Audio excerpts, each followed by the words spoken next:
throughout the game going to realize who gets the resources and where. The Kled's locked in. And I know your eyes were lighting up too here, Ender, because we were that's going to dumpster you in lane, but he's a guy that will deal so much damage in those later game team fights. KazaLoLL has to be careful though, because Memento is hanging around level 6. That paranoia. And here we go, goes in on it, pops the Scarlet, immediately forces the flash, the pocket pistol. That's not going to save you, my friend. And it's first blood over to Prophet.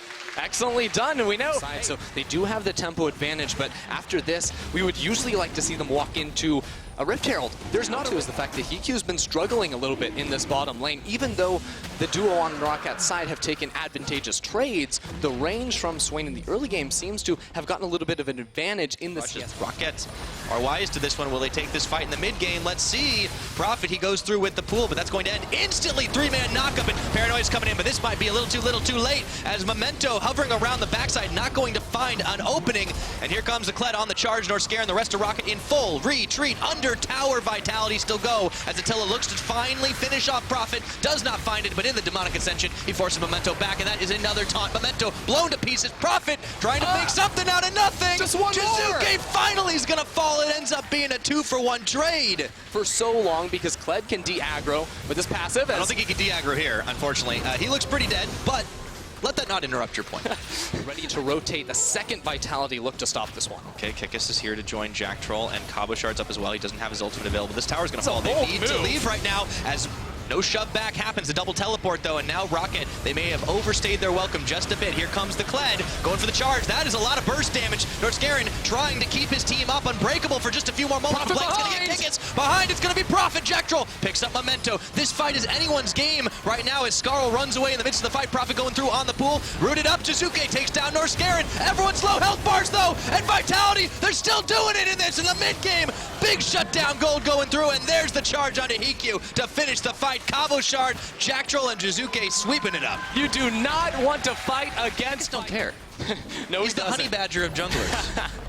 And the rest of Vitality is there to back him up. I mean, if you actually look at the gold, the biggest difference is down in the bottom lane, where it's sitting at around 1,400. Main shot caller in this team, stating that he wanted to make some plays happen up early top. You got to wonder though if this didn't kind of bite them in the behind a little bit as Vitality. Across the board, just a couple hundred in the advantage for all these teams. His bottom lane Prophet's in trouble. Okay, he's gonna go pool, and it's gonna be darkness. Memento tries to turn this one around with the lights out here, but that's a lot of damage following through! And he gets deleted off the map before the rest of Roccat can even respond. Looks like we're in for a big old fight though right now as they get the charm up, force the flash out of Norscaren. Trying to disengage here. Roccat realized they did not want that fight as Suzuki takes down Prophet. Hikyu in the back, getting the full culling channel off it. Vitality might be a little bit caught between a rock and a hard place, but they're still going through. There's still no Attila. It's a shutdown. Attila hasn't even joined this fight, so Vitality actually stay way too long and get punished. Little unfortunate. Prophet went very defensive in the setup. Zhonya's Hourglass plus the Hextech Proto Belt and Ninja Tabi's on top means that his damage is going to be significantly less than the Rabadon's Death Cap Rush plus just all the AP you can build in the world that we've typically seen. Someone's got to go defensive on this team. Come on, Ender. You look at the Dustblade of Drakthar build now with Give me Memento. a Spellbinder. Yeah, Spellbinder. Okay, sure. But Prophet still has time to build those. He's still got item slots. Yes, it's going to be a little while. But Roccat, the gold lead is no longer getting away from them at this point. The Dragon lead, on the other hand, is something I would be a little concerned about, considering that Mountain Drake went down for free. Yeah, especially when Vitality have such good control over the Baron. Actually has slipped a bit when they went over to secure themselves that objective.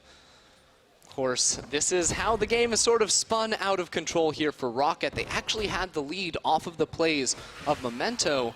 The issue was, again, taking their mid-tower, so this will even up the tower game and put Roccat in touching distance of the gold. That's very important, too, because when you are... We're closing in on that time when Roccat will be a little stronger to fight. Prophet does get pulled in. The never move, forcing out the pool. Roccat looked to collapse, but in goes Jack Troll as well. And they've gotten in. Vitality are going to try and delete Prophet off the map, but he's going to go golden for just a couple more seconds before finally falling in. The back goes Memento. Can they turn the fight this way? Kick is taking up the front line. Everyone flashing forward. He goes gold as well. It's all about those stopwatches, but that's a double kill for Attila, and the fight shifts back once again. Forward onto Kikis and return those couple of kills. Looks like back in the live, Norscaring gets face checked in on. He gets a 3-man Glacial Fissure, but Jack Troll even looking for more, gets shoved back by the Emperor's Divide as Blank dodges out just in time from the Jizuke damage. Profit on the wrong side of this fight. It looks like Vitality split attention. Can't quite find Hikyu, but they do delete Blank, and Hikyu's finally going to fall. That's 2 quick kills over to Vitality once again. Let's see what else they can get off of this one. Chasing down Profit. No pool for him, and no flash for a few seconds either. But Vitality give up for the time being. I mean, you'd think Roccat would learn eventually. You don't want to keep going down mid. And they find Memento. This time, nowhere for him to go. Deleted off the map. And if this isn't Baron time, I don't know what is, Ender. That should be enough to break this game wide open. The rest of Vitality heads on over towards the Baron. And every single time, it is KazaLoLLCShighlights and Jack Troll pressing those R buttons, running straight into the center of the Roccat team, getting those massive AoEs off. All right, so finally, relatively risk-free Baron at the 30-minute mark. This is about where we pegged Roccat to start being able to take these fights, but it didn't quite happen. Not just yet. Some of the prioritization on the damage, not nearly enough perhaps, but Vitality, the ones pulling the trigger. And for Vitality, they're hoping to shift perceptions. This is a team that's had some struggles. Getting this win right now would not only boost their spirits, but... And through in this same exact area. Roccat are going to have to try to pull off some miracle now. I'll see if Lightning will strike twice. It was up to Profit and Blank the last time around, but there will be no follow-up fight here. These mini waves, somehow you do not want to give over 2 inhibitors. Here's the start. It looks like they want the fight right now. It looks like Hikyu and Blank out of harm's way, but the tower and the rest of Vitality maybe not so lucky to get the taunt up and delete Profit. That could be the difference maker. Rooting up Hikyu, he dashes away, but that is going to be 1 dead tower and 1 dead inhibitor. Vitality making use of this Baron buff. 20 seconds still left, and they've got 2 inhibs. Vitality just don't take any. Always a chance that these guys can lose a big fight. Roccat have turned around crazier games, but it's 10,000 gold difference at 34 minutes into this game. Wants just fight, dive underneath these turrets, and end the game as quickly as possible. And frankly, we're probably going to see that on, if not this wave, the next. We'll see if this is the final push or not. Vitality stated Roccat has been their kryptonite in the past. Let's see if they can turn that around, make it 2-2 in the head-to-head on the year. But of course, it is a long series, or a long season still ahead. Vitality, though, would be very happy to get themselves in that 4th place position. Good wave clear from the Roccat side. Here's the fight. Will they be able to do it? That's a big old Hemo Plague, and it's Darkness. Vitality getting some redemption here as well, turning back over to Profit. Gets the damage. KazaLoLLCShighlights, he's found the kill onto Blank, and the Vitality switch is flipped. Hikyu trying to get a deletion off, but it's not going to happen. Target disengaged and re-engaged, pocket pistols and everything flying.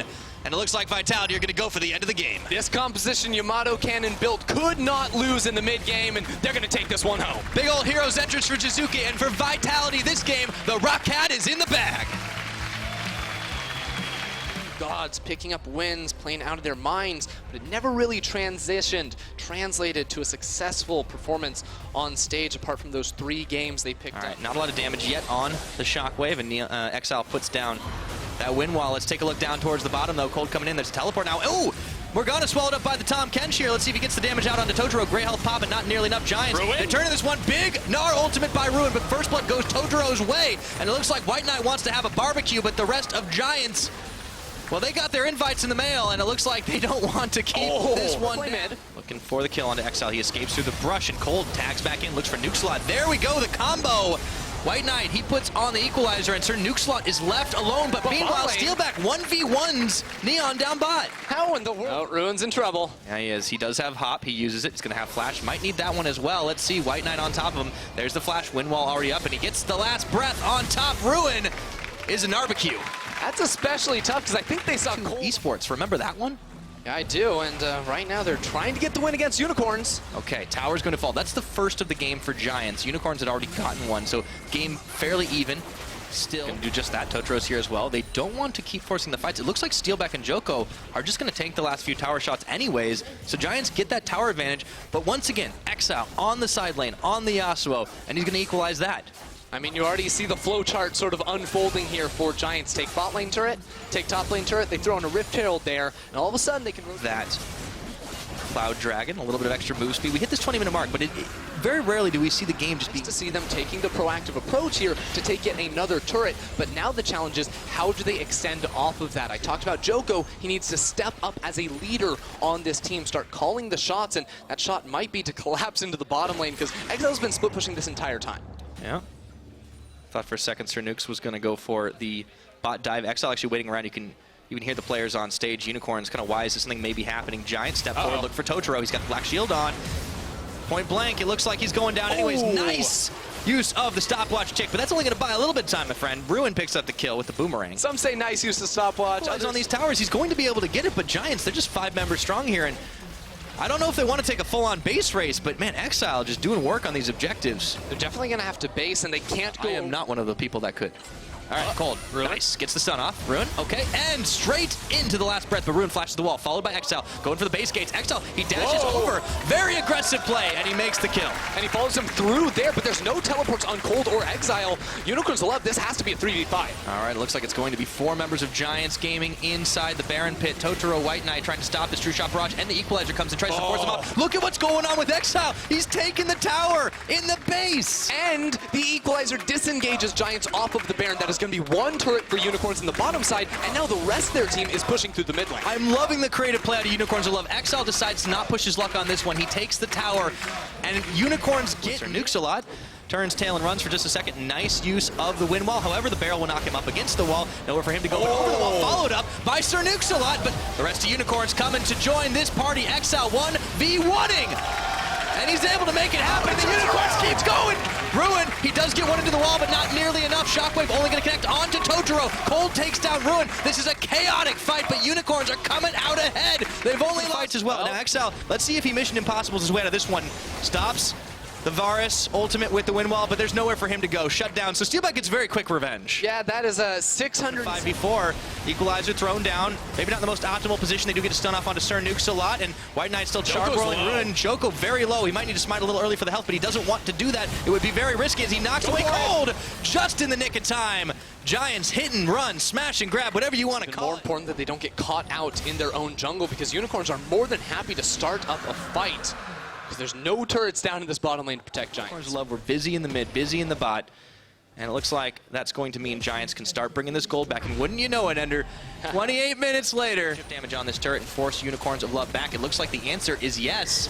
Well, Exile, he had to walk all the way back into the fountain, so only now is he going to be returning into this fight, and Unicorns can look for a turn. Oh, see, Cold, he's got the stun off, but it's only onto the Tomcat. Shockwave pulling into, that could be the turn! A big knock from Ruin, and Giants right inside the Unicorns base. Redemption, I don't think so. Neon does find the Gnar, and Unicorns will turn them back. That's low health bars on the Giant side, and no more ultimates to work with. Cold still chasing him down, but can they make the greatest feat up a little bit closer, getting those autos down. Speaking of closer, I think it was a little too close for Sir Nukes-a-Lot. Now White Knight looking to get another barbecue going here in this jungle. White Knight's not quite going down, but the big barrel comes in, and now Unicorn's still the stronger team. Late teleport out of Ruin. He cancels it as the fight is already lost. On the side of Giants, and they might actually be able to be the ones that get themselves an inhibitor without that bonus.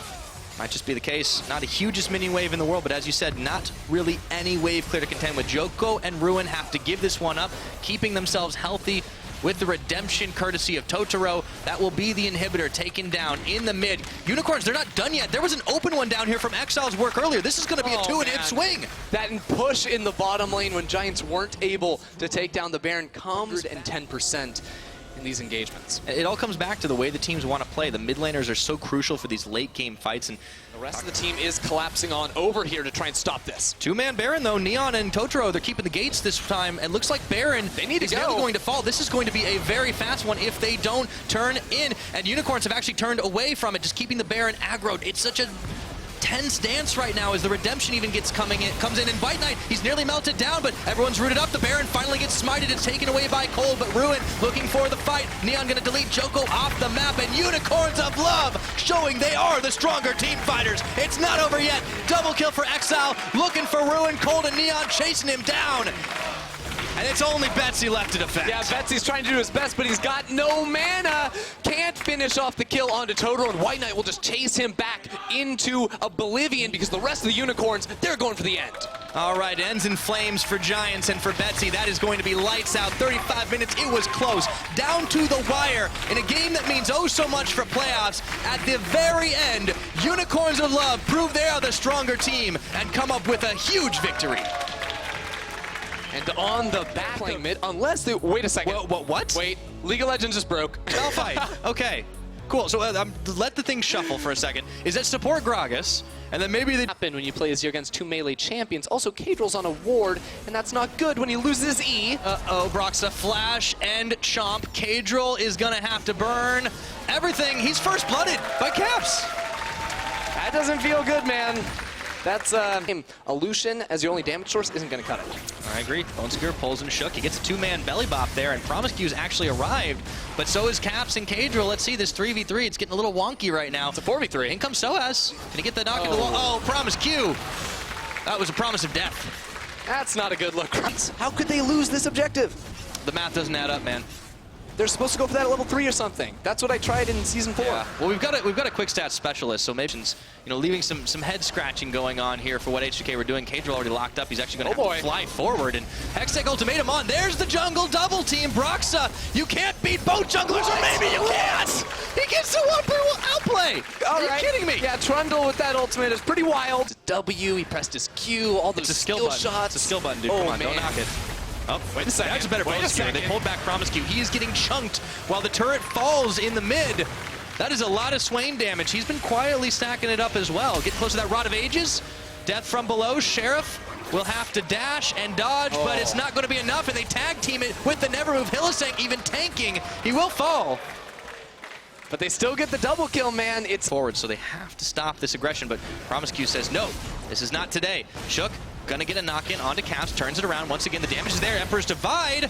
Caps is on enemy lines, though. Let's see if they can go forward. Sheriff flashing aggressively back into Caps, who flashes even further. The Coling is not going to take him down, but the Gragas will. His luck definitely ran out, and Hylissang falls down as well. So Fnatic give up a couple of kills, and that's Hope. Sheriff, he flashes over the Emperor's Divide immediately. Now Kadrill going up, looking for Soaz, trying to take advantage of that aggression. Unstoppable force. Soaz flashes the teleport. It's going to come a little bit late. There's the Keeper's Verdict, but Soaz, he gets the outplay before he dies. We've seen that before. They're just 1v2 in members to just Sheriff on the side of H2K down there, and for H2K, any advantages they do get feels like it has to be by grouping up as 5, by finding a winning numbers fight where they game. Like, they're very good at a lot of the stages of the game, like otherwise they wouldn't be at 8-3.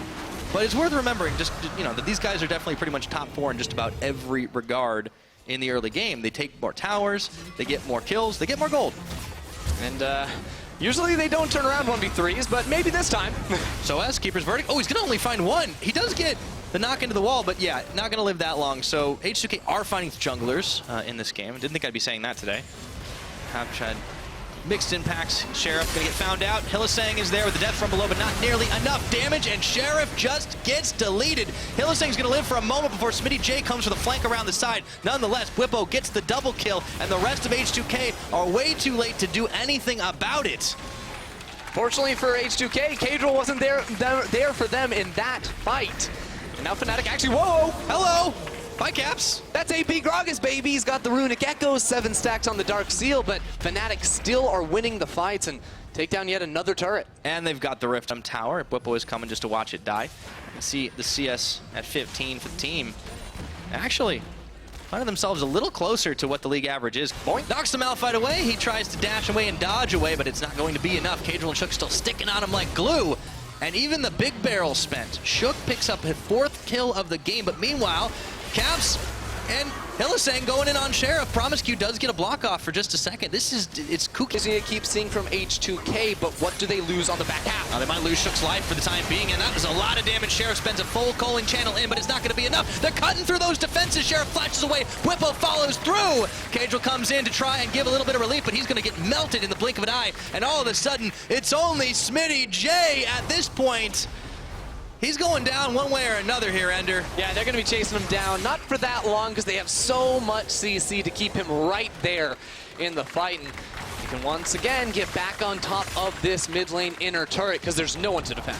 No one at all. So inner is going to get taken down. 15 seconds on the Baron spawning up in this game. And I'm starting to think this might be one of the slow to respond and no defense mounted. So 21 minutes into this game. This is where the gold lead starts to snowball out of control. I mean, H2K are just zoned away from this turret right now. They're going to look for a flank, I would assume, and force a fight, but SmittyJ is not there. They're just losing this turret. Yeah, I think they are. Promise Cube KazaLoLL trying to look for a point of ingress. It's not going to happen. Fnatic are holding the line as SmittyJ comes up. Sheriff and Shook trying to put that AP Gragas build. Hylissang, he goes forward. He pulls KazaLoLL back in. There's the Never Move. Dragon gets taken by Fnatic, and they immediately turn their attention back over to H2K, who don't seem too keen to take a fight today. Forward. Oh, they got him. KazaLoLL, he's not able to find anything. Hextech ultimatum. Meanwhile, though, Caps does go down. Can H2K take this fight? I don't know about that one. It looks like a little low on the health bars flashing away. They found Bwipo. So you said it, Ender, and it did happen. They had to make that happen immediately. Expect it, and how much damage you can actually do once you've got that Trinity Force up and available. Fnatic do pull SmittyJ back in, Never Move, and they knock him into the wall. Oh my goodness, nowhere to go. Caps picks that one up. It's now a 4v5. Sheriff spends the look for a smite steal. Maybe they combo it down. Certainly possible. Caps waiting around the side. Smite actually, KazaLoLL going into the wall, but he does not get a chance to smite down the Baron.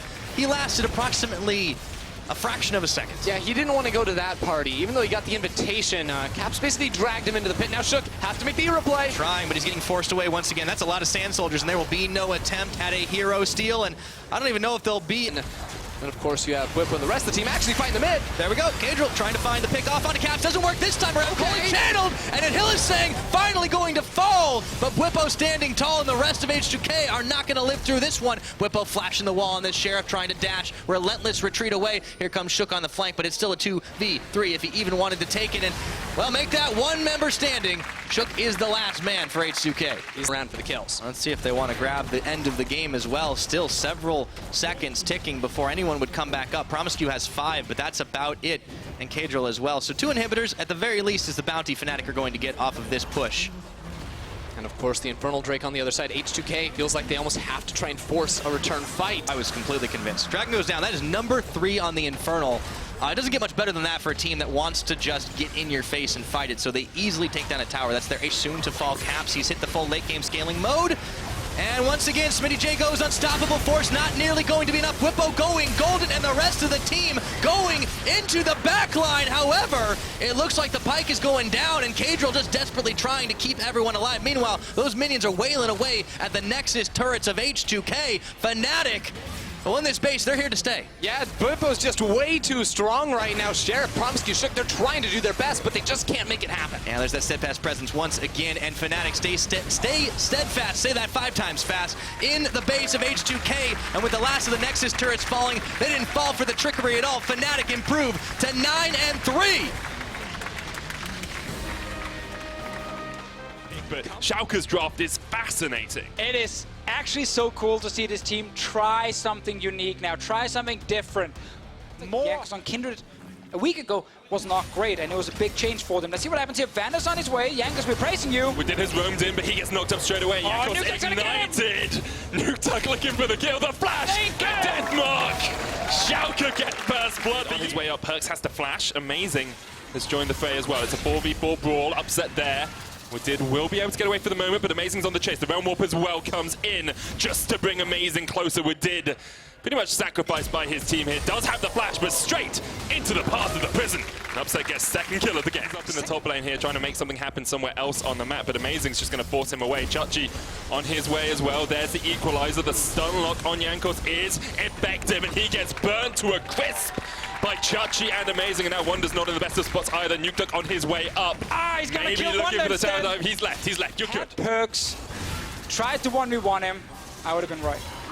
I mean, sure, but he didn't, and you predicted that he would, and you did not predict this fight in the bottom lane either. Upset, Hemo played down, Hyana flashes the wall and secures G2's top lane. Mundo is not going to be able to do a whole lot against this siege, and you can get the first turret blood there and not just try and hard camp the mid lane where Perks is being defensive and does bring cleanse against Amazing. So I like this play here. I think Visichachi and Amazing get mid lane tower. No all Perks, remember that. Schalke do not want to go any deeper. The pull back on Chachi. Hits with the knock-up as well. Wonder not going to be able to get too much more out of this. Yeah, Perks all being on cooldown there was important. Chachi had no flash, going in. Blank from Nukeduck straight onto Jankos, gets the death mark down, but he hasn't quite got the damage. The equalizer will tick, and Nukeduck will get the final blow, and now Schalke can look to keep pushing. Hype train has been a little bit delayed, hasn't left the station as much as we would have liked it to after the performance against Fnatic yesterday. Not his fault. I blame the engineers. Looks like Perks is going for a second item that is going to be defensive. Wadid is caught out. Yeah, got spotted out here. The Arctic Assault into the stun lock, and what Vander comes in from the side as well. Great play from Schalke. And this is, oh wait, let's see what happens from this team. It's one of the big games for them. If they can beat some of the top 3 teams, they can actually make a case for being a real contender here in playoffs. Yeah, because when they went forward, and they're sticking to it. I'm still just waiting for G2 scaling. Huh? Yankees getting all in. Knock up from Yankers will knock him back, but that's a lot of damage from Nuke Duck, and that's exactly what you want to see.